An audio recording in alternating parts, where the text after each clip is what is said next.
একটা সত্যি কথা কি জানো, যদি কোনো ছেলে তোমাকে সত্যিকারের ভালোবাসে তাহলে সে তোমাকে সন্দেহ করবে, তোমার সাথে রাগ করবে, ঝগড়া করবে, তোমার সাথে অভিমান করবে, তোমাকে এটা করতে দিবে না, ওটা করতে দিবে না, তোমাকে কোনো ছেলে ফ্রেন্ডদের সাথে মিশতে দিবে না, কথা বলতে দিবে না, একা কোথাও বের হতে দিবে না, তোমার কোনো ছবি স্টোরি দিতে দিবে না, তুমি লেট রিপ্লাই করলে তোমার সাথে বকাবকি করবে। দেখো, সবকিছু মিলিয়ে তোমার কাছে একটু অতিরিক্তই মনে হতে পারে, তবে পুরুষ এমন একটা জাত যে কিনা তার প্রিয় মানুষের গায়ে লাগা বাতাসকেও সহ্য করতে পারে না। আর তুমি তো তার শখের মানুষ, তোমাকে সে ভালোবাসে, তোমার উপর এটুকু অধিকার তো দেখাতেই পারে। মনে রাখবা, যে পুরুষ তোমার উপর অধিকার দেখাবে না সে কখনোই তোমাকে সত্যিকারে ভালোবাসে নাই। সবকিছু মিলিয়ে তোমার একটু কষ্ট হলেও শেষ পর্যন্ত থেকে যেও, দেখবা তোমার জীবনটা ওই রাগী মানুষটার সাথেই ফুলের মতো সুন্দর হয়ে গেছে।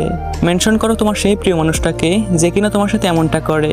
আর কথাগুলো ভালো লাগলে অবশ্যই আইডিটাকে ফলো করে কপি লিংক করে দিও। আল্লাহ হাফেজ।